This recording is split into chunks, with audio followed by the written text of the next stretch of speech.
Welcome to another episode of Meredith with Why. I am your host, Meredith Willits. And today we have Dr. Elia here, PhD in psychology and the author of the #1 Amazon best-selling book, 7 Paths to Lasting Happiness and 7 Keys to Navigating a Crisis, a practical guide to dealing with pandemics and other disasters. And I'm so excited to have him here. So you guys know what to do. Stay with us. Hello, everyone. This is Meredith with a Y, and I am your host, Meredith Willits. Today, we are going to go deep, changing lives, and I am giving you the keys to the castle.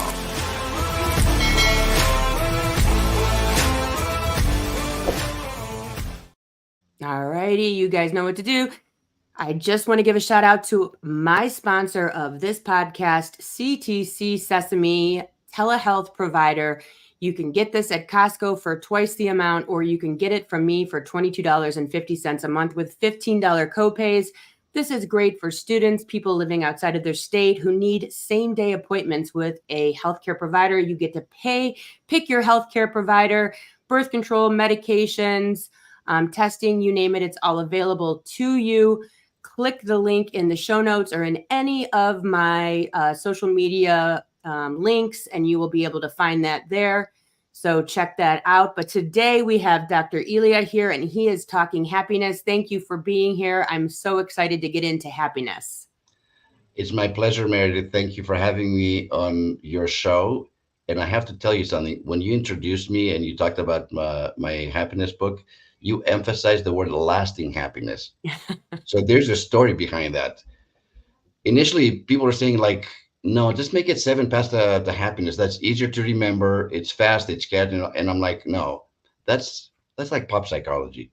Yeah. I'm talking about lasting and profound happiness. And I insisted on the word lasting. And that has been actually the biggest thing that differentiated. I think that's the reason why it became a #1 bestseller, because it's not do a few things once in a blue moon. It's do things consistently. And although happiness is a choice, we also know it's a skill set. Yeah. You know what's so funny is I think it was my very first podcast episode is happiness cannot be found outside of yourself. So true. It's so true. But when we grow up, and I'm actually going viral on TikTok at this moment, because of a lot of my videos I'm doing right now are about Gen X. And when you grow up in trauma, as many Gen Xers did and have, we use our parents as a mirror, and they control our happiness. And so what happens is as we get older, we stay inside of that trauma. We stay inside of that skill set of being safe, fight or flight, right? Exactly. And so we don't really learn that when we can remove all of that garbage, we can get actually back to happiness and practice new skills. You're totally right.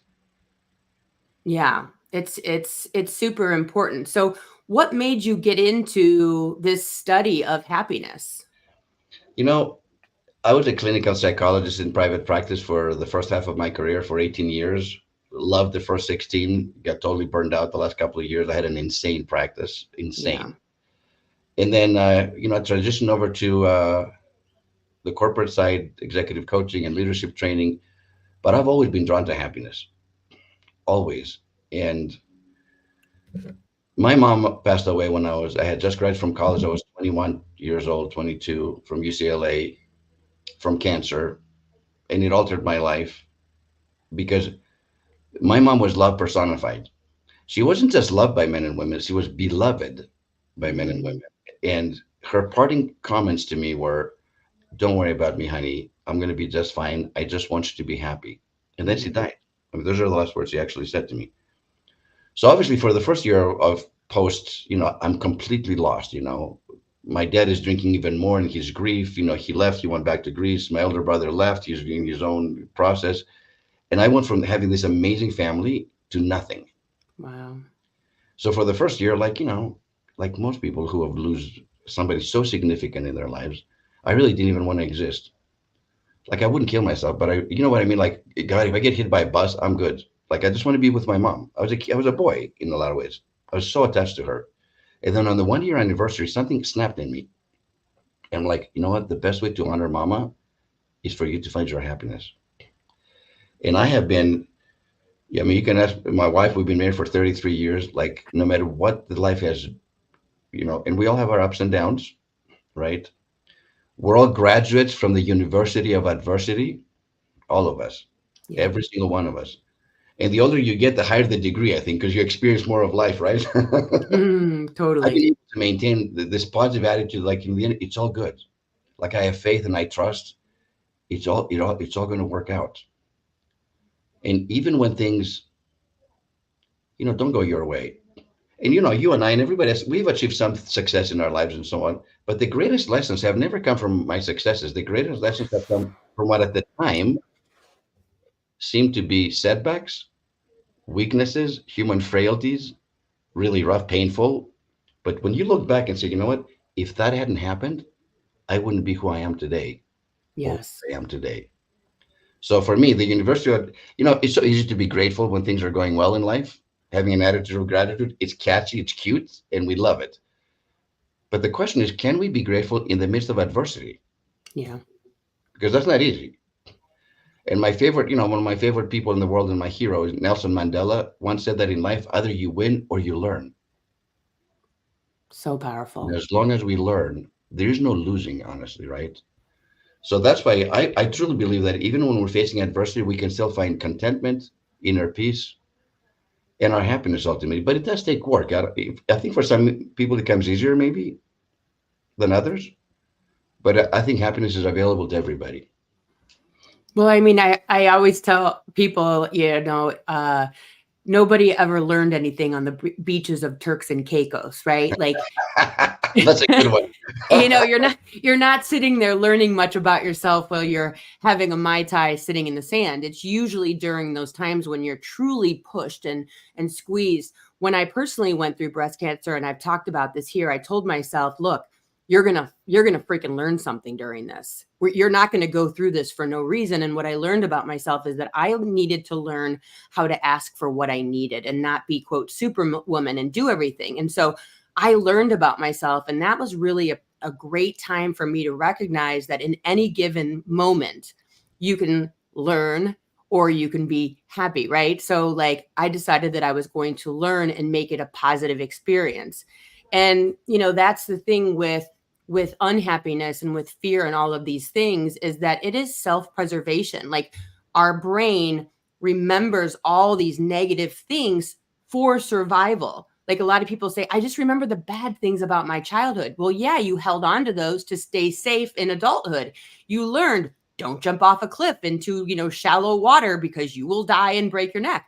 And so we hold on to these negative things, but at the same time, we can reprogram the brain to understand and have faith that although this is difficult, I can learn from it, and this is actually going to allow me to grow. And I think a lot of people think that the world is out to get them, or that, in a religious speak, God is punishing them. And when we believe that the world is out to get us, or that this, God is punishing us, like you could have very easily thought that, and probably did, the first year that your mom passed. Like, why is God punishing me and taking my mom? A lot of people go there. Is that then we can't get out of it. There's something wrong with you. You did something bad and now you're being punished. Wherein I think if you live inside of the energy of faith and realizing that everything is working out for your highest and greatest good, that these things are here to let go of the old you and bring on an entirely new you who is now capable. Because through your fear, there is freedom. If you're afraid to swim and then you swim, you are now a completely different person now that you have learned to swim. You are not your old self. And so I think through all of challenges and difficulties, we become entirely new people. And sometimes that's going through pain. But if we could recognize during those pain points, hey, I'm going to be a totally new freaking person in a week or in a month or in a year, there's so much beauty in that. And inside of that, we can choose not to suffer. Yeah, we call that a U 2.0. Yeah. Would you do this one? I tell my clients all the time, I'm like, this is Meredith 20.0, Or 2041, yeah. 30.0, right? Yeah. Like there's these new, and also I think that, and you tell me if I'm wrong, like as we grow as people, a lot of times when we get stuck, when we have these problems, is that we are using our 8-year-old self to try to live a 50-year-old life.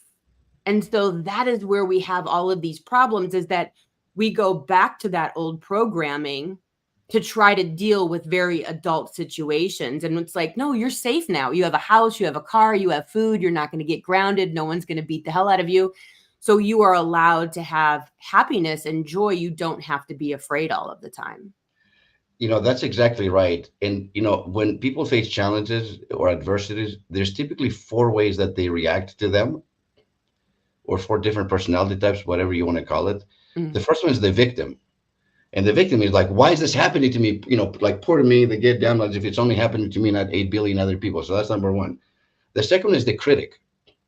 And the critic will blame, is frustrated all the time, mad, frustrated, angry, and blames their boss, their significant other, their spouse, their kids, the government, the president, the CEO, it doesn't matter. They're always in blame mode. The third one is what I like to call the bystander. So mind you, a decent person, but someone who's so overwhelmed by the rapid changes that are taking place in society or even in their own personal lives. Basically, it's the deer with the headlights look. They're just frozen in fear, right? So what all three of these have in common is they don't move the needle forward to some kind of positive resolution. Either it's poor me, or I get mad, or I'm just frozen, right? Then you get to the navigator, which was the premise of the second book, which was the first book to market in the world about the pandemic. It came out in May of 2020. And that was a gift from God, actually, and a download from God that I had to get it out quickly because I felt there's a mental health tsunami coming. That's what the message that I got. And you need to get this book out now.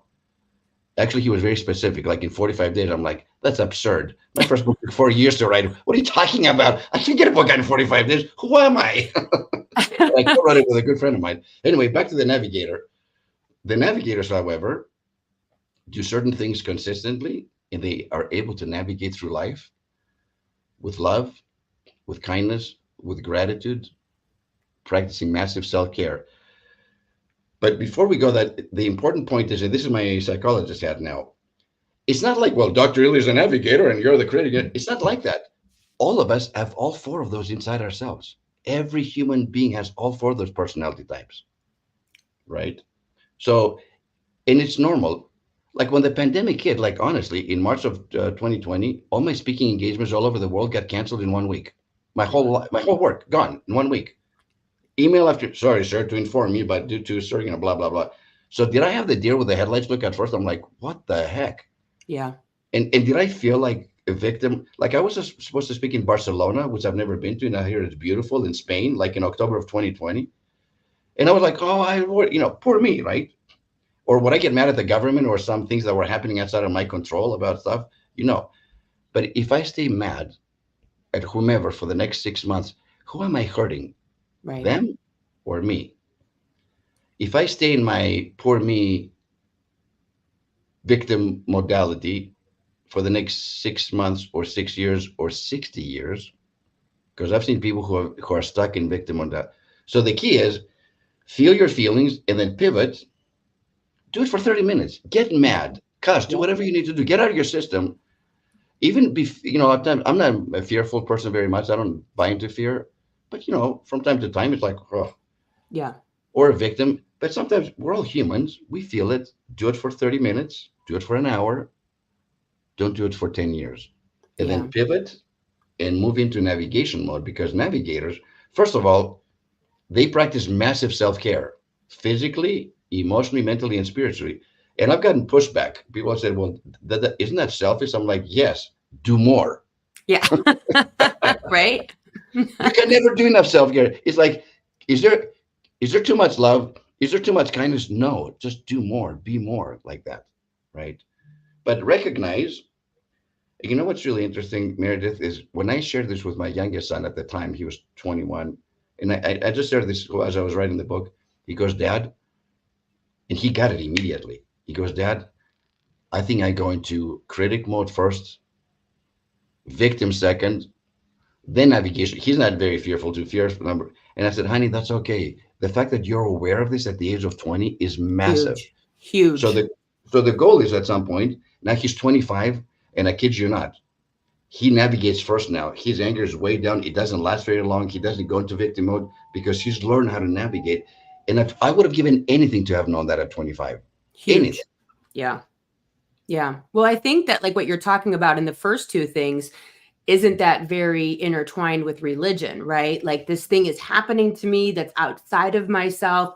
I need to turn to the government to fix it. I need to pray to God or whomever to fix it. It's this thing that we have learned that we need to turn to someone who is going to save us from this, be it God or being, praying and hard enough, right? And so it's this external savior, right? That again, happiness can't be found outside of yourself, right? And so I think what happens is that you become the victim by way of these doctrines that say that you need to turn to someone to save you, who in essence is usually the one who is victimizing you. Like I always say, like with the church, they have made the devil that only they can save you from. Well, that takes all of your power and makes you very helpless. And then you're overwhelmed and afraid and all of these things.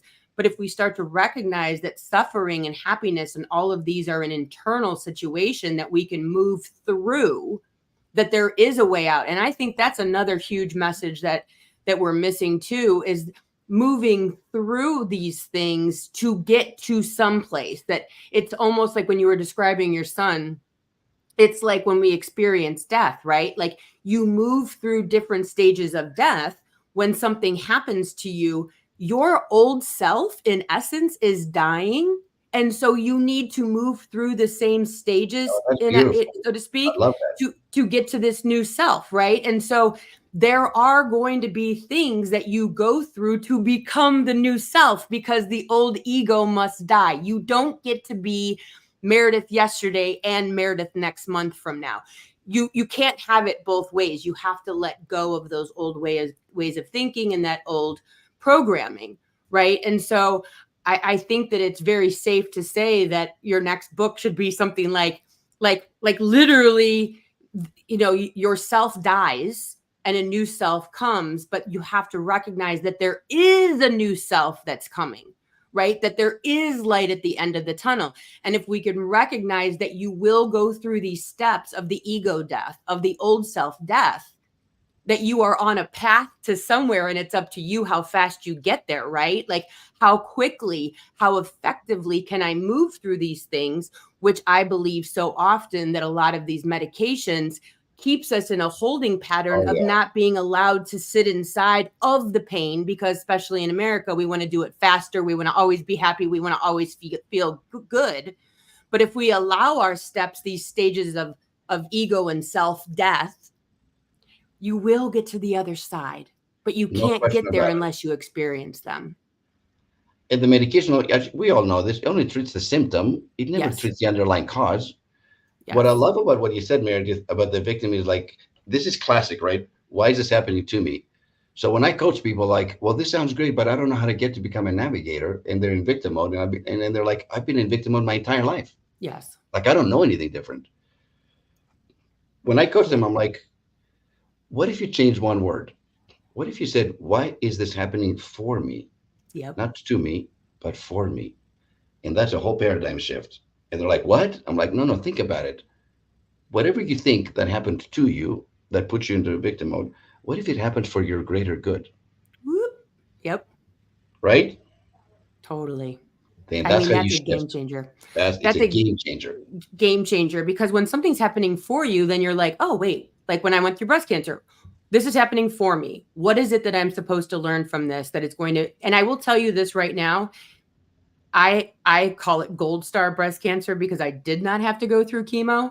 But nevertheless, I chose to get something out of it. Now, unfortunately, not everyone makes it through. People have really rough times. So I am not applying my situation to anyone else's. But when we go through adversity, if we take a moment and go, why is this happening for me? What can I get out of it? How can I use this to grow? every moment that you're going through this difficult challenge, we have an opportunity. I always tell people, you're either moving towards marriage or divorce, Right. health or Right. illness. There is no in between. Every shitty word you say to your spouse is taking you in one direction. Grace and kindness is taking you to another direction. And so when you're in any situation, right, and you're sitting in it, right, you're sitting in the pain, the frustration, the difficulty, you maybe even you're completely helpless of the situation, right? A tornado has come and taken your house, right? You have an opportunity to move towards happiness or suffering. Those are your two basically options. And so if you say, why is this happening for me? Which direction are you heading towards, right? You're having well, maybe there was mold in the walls. Maybe my family room, this maybe needed to be rebuilt. And if you keep squeezing and looking and deciding, making that choice, everything will look a whole lot different. I believe that's been my experience, no matter what I've been through. That's been my experience too. And I love what you said about, marriage, either you're moving towards, a great marriage or divorce. I did so much marriage counseling, like hundreds and hundreds of couples. The very first session when they would come in, and they're if they're coming to me, they're obviously not doing very well. I'm like, listen, by the time we're done, I will only guarantee you one thing. Either you will have the best marriage you can possibly imagine, or you'll get a divorce. And they're like, what? I'm like, no, that's what I guarantee you. No, no, no. I would say, and they were like, Yep. they're looking at me kind of funny, like, what the heck is this guy saying? I'm like, because what I guarantee you, you're not going back to the status quo. Yep. Because the status quo brought you here. The status quo is not working. You're both miserable. So either we do the work and we do it right, so you don't have to come back in therapy 6 months from now, or if only one of you chooses to do the work and the other one doesn't, then you're going to go your separate ways. And that is the best answer. And I don't think they were used to people talking to them like that. I mean, this is like going back like 30 years. I was very unorthodox in my approach. But like, I love it. and my books, I didn't write them as a PhD. I wrote them from my heart. The way that I'm talking to you right now and to your audience, that's exactly how I wrote everything. That's how, when I give my keynotes, it's just from the heart. And I would never ask anybody to do something I don't do myself. Yeah. And people are like, man, you're so authentic, you're so real. I'm like, yeah. Why would I ask you to do something that I'm secretly not doing? Right. Right? People So can show see up as that a your, mile away too. and they can, especially today's generation, they can smell that a mile away. They can, within 30 seconds, if you're full of crap, they'll know it and they'll tell you too, which is very No refreshing kid. in some ways. Well, when I have clients, because I do life coaching, when I have clients, I will literally, if they're talking about like another person or whatever the situation is, one of my first questions is where do you want this to go? Because if you tell me your spouse is cheating on you and you want a divorce, that is going to be a very different conversation than my spouse has been cheating on me and I want to stay together. Because Right. any situation we can look at and say, yes, that's totally a reason to get a divorce, or yes, we can pivot this and grow from this if you guys decide to work on it. So any moment is definitely an opportunity to pivot and learn from and walk away, or learn from and move towards. It's really the way that you like perceive it, so to speak. I love, Meredith, how you simplify things. Like when you said, no, no, no, no. I mean it as a compliment. This is not when you said either you're moving towards happiness or towards suffering. Now choose. Which Choose. way, Yep. It's You stubbed your beautiful. toe. Like I tell people all the time, well, I come from a place that everything is happening for you, right? So if you stub your toe, you stop, you grab your foot, you mess with it. Maybe you get a wet paper towel, and if there's a little bit of blood, you deal with that. But had you walked 4 steps farther, you would have tripped down the stairs. You would have been I hit love by a that. car. So Right. I always look at it and say, hey, the fender bender is saving you from a major car accident. So you could be pissed about your fender bender. I get that. But I always choose to look at it and go, but this thing saved me from a major car accident a half a mile down the road. And I look to 9/11 for that because of that one story. I don't know if you've ever heard. And again, granted, not everyone had a good 9/11 experience, but I like to use the theory, this plumber story where the plumber was late. So dude had to wait and didn't get to go to work that day because the plumber was running late. So I kind of look at my life as the plumber's late. How is this benefiting you? Because that's the thing. We never know what we are being saved from. Right. Right. Like the other day, I always go in the same direction for my walk every time. And the other day I had this like calling to go right. I've never gone right in my life. My dogs have never wanted to go right, but they kept dragging me right. And the whole time I changed directions. I was like, I wonder what's going on my normal path? Is there a loose dog? Is there a coyote? Was there going to be a car that didn't see me because they were texting and driving? And so I look at those whispers, those changes of whatever, right? Either the stub toe, the fender bender, whatever it is, and I say to myself, how is this working for me? How am I being protected today? And sometimes that protection is not that great. A fender bender is not great, but it's better than the The alternative. alternative, exactly. Yep. Can I ask you a personal question? Of course. What was your lesson from your breast cancer? So my lesson from my breast cancer, so the energy of the breast, if you study like energy medicine or anything like that, is self-care. And if you look at Mm, women, the primary thing is we get breast cancer even though men have breasts equally, right? Everyone's born with two breasts, be them big or small. And so breast cancer is self-care.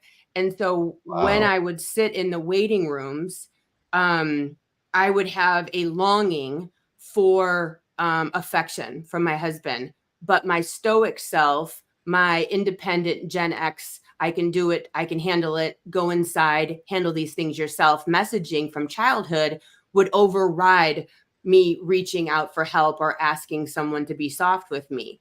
And so it taught me to ask for affection and what I needed and to speak up for myself and to take time for myself. And, most women are they're the super women, right? Of We're course. we're super women. We do everything to the point of literal exhaustion. And Exhaustion. so the way I see illness is that it starts energetically, it's emotional, and then it transmits and whatever into physical, right? Everything starts as emotional or as a weakness, which then allows the physical to make its way into the body, right? And so when we look at breast cancer that is passed down through families, I do not believe that there's this mutation necessarily that is always being passed down. What I see it is the superwoman complex who doesn't ask for help that is being passed down from mother to daughter, that I can handle it all. I don't need help. I don't need love, etc. I believe that is the mentality that is being passed down through generations, which then turns into breast cancer or makes a space. We all have the ability to get cancer. Some of us get it, some of us don't. I believe this is why the some of us that do actually get it. Thank you. Okay, thank you for sharing that. You and I have a similar story, although I didn't get breast cancer, but when I had to transition out of psychology because I got really, really sick. Mhm. And in the end, I spent 6 nights in the hospital. I mean, it's a long process. I won't bore you with it, but a couple of surgeries. And finally, very painful. And I'd been in pain off and on for a couple of years. And as my stress increased, I asked my surgeon, I'm like, this is so painful. I never want to be here again. I never want to experience this again. Why did this happen to me? And he's like, oh, that's easy. Because my liver was shutting down. He's Mhm. like, either excessive drinking, and I didn't drink at all, or excessive stress.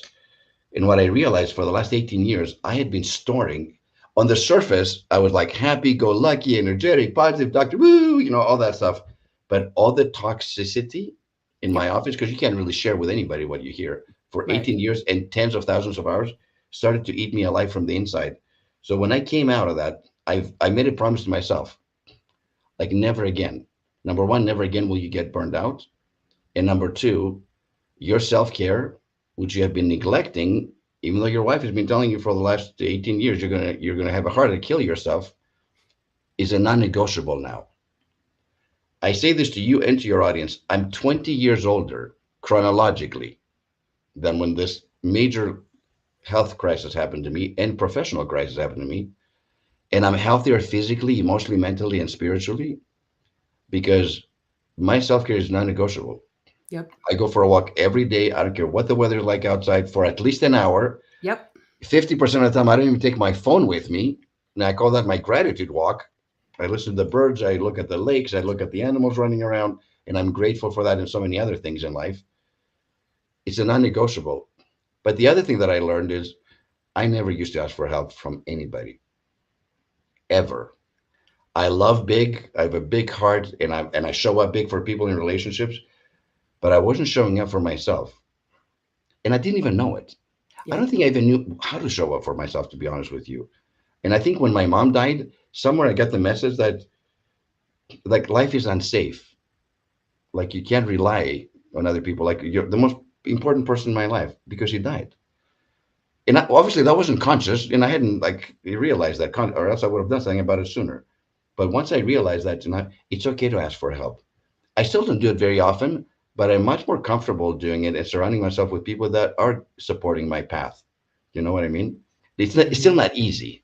I want to be honest, but I'm so much better than I used to be, and I don't have to go through this life like being this, like you said, the superwoman, like the Superman. I can handle it. I used to say, well, I'm Hercules. I'm Greek. Like I can handle it, and no, I Hmm. couldn't handle it, as it turns out. That's the truth. So it's Yeah. okay to ask for help from time to time and surround yourself with people that love you, adore you, believe in you, and we can't make this by ourselves. No. Getting help is important. Like I only control what I control, but having a supportive system around me has been a game changer. Yeah. And you can tell the way you feel. When I watched a video recently and it was like, um, pay attention to the way you feel when you are around people. Do you feel tight? Do you feel like you're acting? Do you feel like you need to be perfect? I think very often we don't trust that inner self. We gaslight ourselves and they're like, oh, but they're fun. It's like, but do they make you feel good? The other thing, what you're talking about here too, is one of the biggest mindsets is recognizing that vulnerability is actually a superpower. Vulnerability and asking for help, vulnerability and saying I'm scared is actually the superpower, not being quote strong. Quote strong is coming from past generations of like, stiff upper lip, right? And that really isn't strength. That's actually fear that you have to be all things to all people. But if you can be vulnerable, apologize, ask for help, say you're scared, say you need love or affection or a hug. That, my friend, that is a superpower, as you well know now.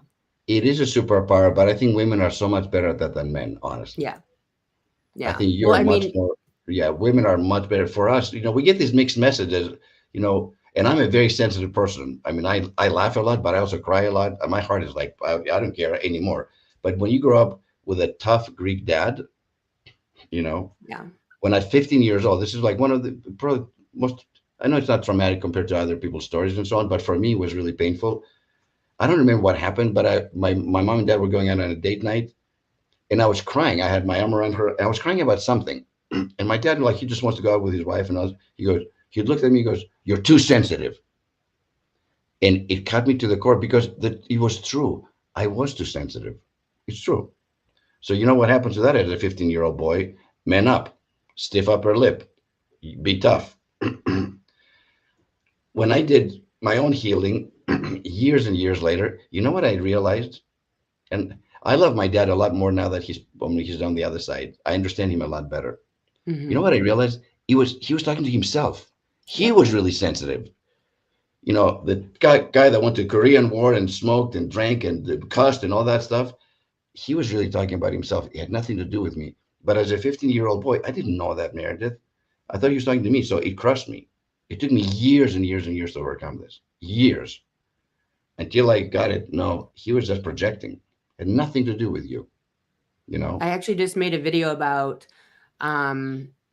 people that carry all of this programming in their head. It was a backpack of bricks that someone put on them. It was their shit, right? I And we know. have been carrying their shit around for, decades possibly, and to recognize what is yours and what was theirs. I have a nose piercing, and I get a lot of times when I make my videos, someone will be like, "Oh, as soon as I see a woman with a nose piercing, I stop listening." And I'm like, Bro, What does that that's have to not do even with your fun. intellect and your heart? No, that's absurd. That's a ridiculous statement. You can't imagine how many, and it's always men.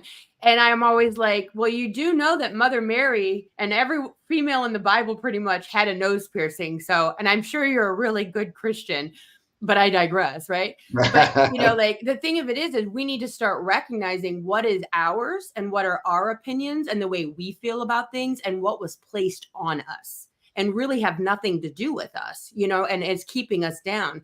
I do want to revisit the liver Oh yeah. because I think that the liver and what you went through is a really important topic to talk to people about. We are in this space and time right now where a lot of people are quitting alcohol, and I think it's a byproduct of healing. But the liver is actually, the emotion behind it is anger and resentment. And so when we Mm. have a lot of stored anger and resentment, what actually happens, it's a process of alchemy. The body is an alchemy type of energy, right? And so what we need or what we are, we attract. And so when we have anger and resentment, it actually is like a personification of anger and resentment. And then we feed that or try to quiet that by way of alcohol a lot of times, right? And this is where you see alcoholism in the world. We're trying to quiet, tone down the Mm. anger and resentment of the liver by way of what? Alcohol. And so and then what happens is then we get high cholesterol, then we take cholesterol medications, which then turns our cholesterol down, and then we end up with Alzheimer's from the medications. But that's my own opinion. But do your research.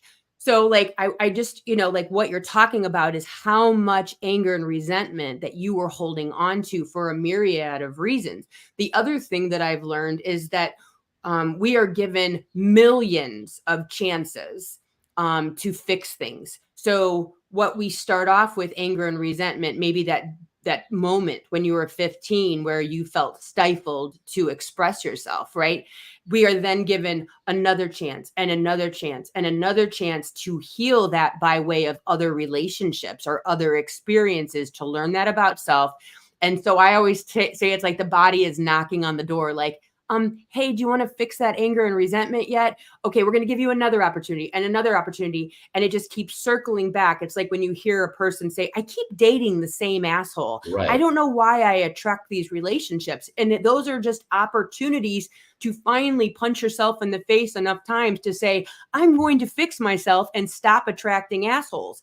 And so eventually what happens is that the body then gets physically sick or then dies because you are not willing to fix what it is in your life that you need to fix as you have done to become the person that you were meant to be in this lifetime. Because eventually the spirit goes, this son of a bitch is not going to do what it takes to become the person that they need to be. They're still holding on to all that shit from their past. Let's take them out of this world and we'll do a do-over in the next lifetime. That's kind of the way I see it. So the benefit of getting down and feeling those feelings instead of holding them off for 10 years from now or continuing to do the same thing, insanity, and expecting a different result, the faster we can get there and heal and move forward, we are then in a space to literally physically heal that trauma, right? I mean, that's how I see it. And couple of thoughts. One of them has to do with the funny thing about the liver is because my dad drank a lot. I didn't drink at all, so it wasn't alcoholism. Right. But I had basically what happened is my gallbladder was shot. He goes back in, he clears my bile duct was full of crap.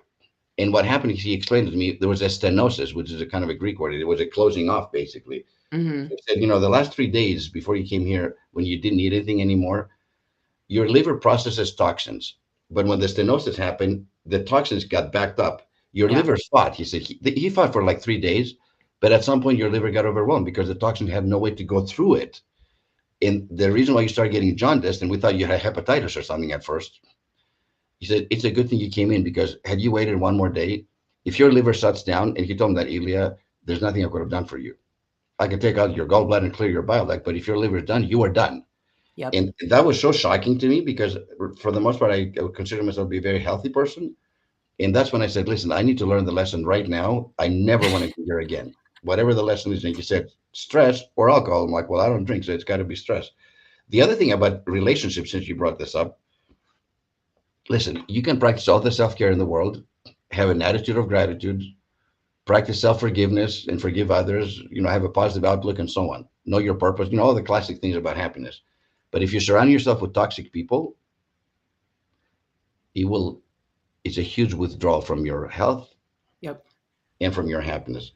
So my approach to that is, and I tell you, I have no toxic relationship in my life at all. And people, they push back even when I do interviews, like, "Are you serious? What if it's a member of your family?" I'm like, "Of course it's a member of your family, at least one." You don't get to choose those. Those are the biggest pains in the asses. Typically, yeah, but I'm like, but this is how you do it. And I teach people, this is how you get rid of and eliminate toxic relations once and for all, whether it's work, home, whatever, extended family. The first thing is, how do I show up in my relationships? So let's take you and I, for example, Meredith. This is how I start. Do I treat you with love, kindness, and respect? Yes or no, for the most part?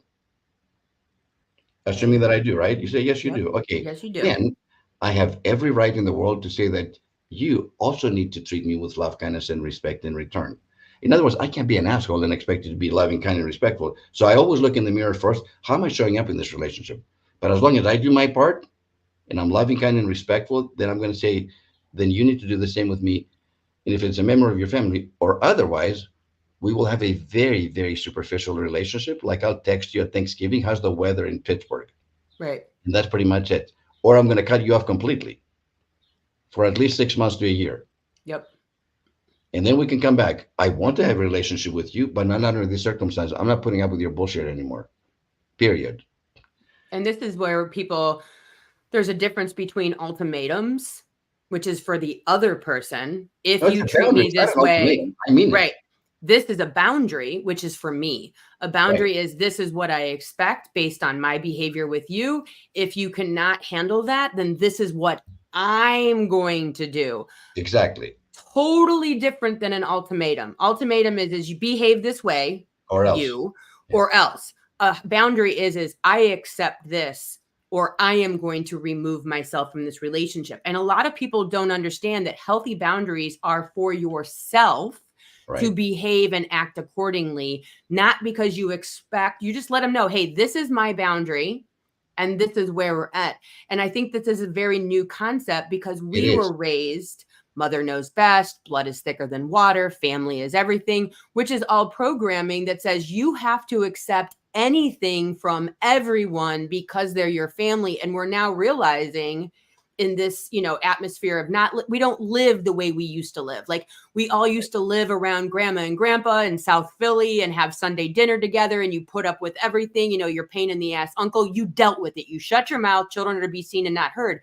And as we've moved away from this, because we physically have moved away from family, we have had to create chosen families and now recognize that my safety, my income, my values, my happiness is not dependent upon this extended family that can abuse and treat me the way that they want to. And now we have choices to allow people in or not in our lives. Huge difference. Huge difference. And I really don't have any, and I teach people that, and I call it, it's not easy, especially if you haven't had any practice doing that. I call this hot conversations, HOT, which stands for honest, open, and transparent. And I'm like, there's two ways you can do that. One is you take a 2x4 and you hit somebody in the name of, I'm just being brutally honest with you. You hit them with a 2x4. But when that happens, people get defensive and they shut down, right? Or you can do it from a place of love and say, listen, I do want to have a relationship with you, but not under these circumstances. So either you change and I'm happy to reconsider this in a few months, or I'm going to cut you off. Or we're going to have a very superficial relationship because we are going to see each other at Thanksgiving, but it'll be like, hey, how's the weather? Good. All right. See ya. That's it. Yeah. And a lot of women and men are experiencing this right now with this movement of going no contact. And parents, because they punished their children, believe that their children are now punishing them by going no contact. And I think that it's just for the rise of healthy boundaries and not wanting toxic relationships in their lives that they're like, look, I've told you 100 times. Many parents that have gone, their kids have gone no contact with them. they don't realize that their kids have actually told them 100 times what they need from them, and that they're independent adults and they don't have to, quote, listen to them anymore. And it's up to you if you want to be in my life, but this is what I expect. And now these parents who have, their kids have gone no contact, are like, you're punishing me. And it has nothing to do with punishment. That's their mentality. And like with my kids, the minute you graduate college and I'm paying for college or even a portion of college, then we're friends. I'm a sounding board. I'm a helper, but I'm good. Like if my kids call me and tell me they did XYZ, it's not my place to judge. And unsolicited advice, everyone, is judgment. Unsolicited advice, be you a parent or a friend, unless someone is asking for your opinion, you are judging. And this creates the wedge between generations. We don't need you anymore unless we're asking. And so we're looking for a safe space to land, not the endless judgment of how we're doing it wrong. We need space to learn how to do it our way. And I look at the 20s from the age of like 19 to 30 as this decade of growth and change and moving towards or away from the way our parents did things, right. Failing, succeeding. And I think that parents have a really difficult time watching their children in their 20s. I've always told people, you think having a 6-month-old is hard? Wait till your kid's 21 and you have no control. You don't know where they're at. That is when parenting is difficult, because you have to balance being a parent and a friend and an advisor and a safe space. And it's up to you the way that relationship proceeds to grow or contract. Absolutely. And what I would add to, the parents, I've told you 100 times and they didn't hear it. That's because for 99 out of those 100 times, you didn't hold the boundaries. Yeah. You kept saying something, but you kept going back. If the Yep. 100th time when you finally said enough is enough, mm-hmm. and now they're like, oh, okay. But the other 99 times, they didn't take you seriously. Right. Because you kept doing the same thing over and over. It's like the boy crying wolf. At some point, nobody's paying attention to you. It's only when you enforce those boundaries. And if you can do it from a place of love, it's more effective. That's my experience. And then let's see, how things play out. Yeah. I mean, I think that we are definitely on the precipice of such a huge shift towards people understanding that the way that they feel actually can change. They're not stuck in these feelings. There are tools available to us by way of books and social media. There's information out here like this podcast and so many creators out there, book writers out there, this information of like narcissism and gaslighting and all of these things are now available to the common person that would have only been available to someone with higher education in psychology and psychiatry, where you'd have to go for months or years to a therapist to learn and understand, wait, what? I'm being gaslit? Oh, yes, that's what it is. I'm not going crazy. And so right now we're in such a huge, amazing time. Yes. Of all of this information being available to so many people, that we're really seeing this transformation and people, putting all of these tools in their back pockets. And I'm really excited. I appreciate you being on today and sharing. You have bestsellers on Amazon. Everything's going to be available in the show notes. Do you have any parting words of wisdom for everyone out there listening? I have one of them. I mean, I have many, but I'll just do one for now. You know what? Do not procrastinate your happiness. Meaning, forget all the whens. When I'm graduate from God, when I'm in the right relationship, when I get married, when I have kids, when the kids grow up, when the kids get married, when I have grandkids, when I have enough money, when I have enough time, forget all the whens. There are no guarantees about any one of us about tomorrow. So don't procrastinate your happiness and live your best life starting today. Totally. My grandma, when I saw her the last time, she was in a nursing home for a few days. And the minute before I walked out the door, she said, Meredith, go have a good life. And I've held those words as you have with your mom, to have a good life. And I think about them every day. And that's the other thing I did learn from breast cancer, was when you shake hands with death, you learn to live. Because I had always been that person that was going to wait till my kids graduated or wait till my husband retired. And the minute that I went through all of this is when I started to travel the the world. I went to Bali. I went to India. I did all of the things that I had been holding on to do because I knew that my tomorrow was not promised. It could be taken away at any minute. And so I really started living. I started my podcast. I started my social media presence. I wrote a book. And I think that it was one of the greatest gifts that I've ever given myself, was to learn something and grow through breast cancer and not let it get me down, but instead to, improve my life. So thank you so very much for being here with us today and sharing your knowledge. I mean, clearly you and I are profoundly on the same page, even though you have a few more letters behind your name. Step, honestly, pretty much we're finishing each other's sentences for the last hour. It's been beautiful. And thank you for having me on your show, Meredith. Thank you so much. Everybody go check out Dr. Elia, check out the show notes, check out his books. If you're looking for tools and ways and thought processes to get to this space of happiness because it's eluding you or you can't quite figure out what it's all about, go check out his books. They're very much how-to guides, and he has had decades of listening to people's stories and how to get them out of this, be it in a marriage or just yourself. So thank you so much for being here today. I appreciate everything that you brought to the show, and I would love to have you back because clearly we have a good synergy between the two of us. We really do. Please connect with me on LinkedIn, or dreliagourgouris.com is my website. Find me there, and we'd love to connect with you. And thank you for having me on the show. It's been so much fun, actually. So good. Yeah. So I'm going to hit the music, but don't go anywhere, okay? Just wait for me on the other side. All right, guys, I'll see you here next week. Same time, same sandbox. Have a good one. Thanks for listening. If you would like to connect on a more personal level, head over to meredithwillits.com or on Instagram at Meredith with a Y for behind-the-scene footage and outtakes. Please subscribe and come back each week for more Meredith with a Y.